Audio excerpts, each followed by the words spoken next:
Ngayong araw po ang simula ng overseas absentee voting para sa eleksyon 2013. Si COMELEC Chairman Sixto Brillantes pumunta pa ng Hong Kong para siguruhing maayos ang proseso nito. Nakatutok si GMA News stringer Azon Cañete. Mahigit 100,000 Pinoy ang mga rehistradong botante rito sa Hong Kong. At sa unang araw ng overseas absentee voting kanina, ang naunang bumoto ay si Rowena de la Cruz na taga Laguna.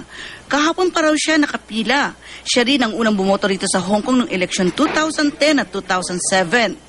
Ginawa ko tong panatat bilang Pilipino, bilang OFWs ay maganda at na mahalaga na mag-participate sa overseas absentee voting.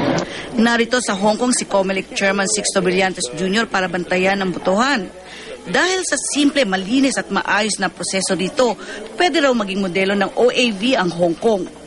Pero hindi nakaiwas ang COMELEC Chairman sa tuliksa ng ilang leader ng mga OFW rito. Kinwestiyon ng mga ito kung bakit mula sa 22 PCOS machines noong eleksyon 2010, 9 na lang ay nilaan sa Hong Kong ngayon. Bakit din daw walang indelible ink na gamit bilang seguridad tuwing eleksyon? Pero si Brillantes mismo, nagulat din. Nasa na indelible ink natin? Nilalagyan nyo ba? Wala na po. Wala dito, hindi gagawin, hindi i-apply. Wala indelible ink ka. Sabagay, very limited naman eh. Control mo naman ang tao. Dagdag pa ni Brillantes, ang kakulangan sa budget ang dahilan kaya't may tinanggal sila sa sistema ng OAV. Hirap daw silang kumuha ng pondo dahil kadalasang mababa ang kabuuang turnout.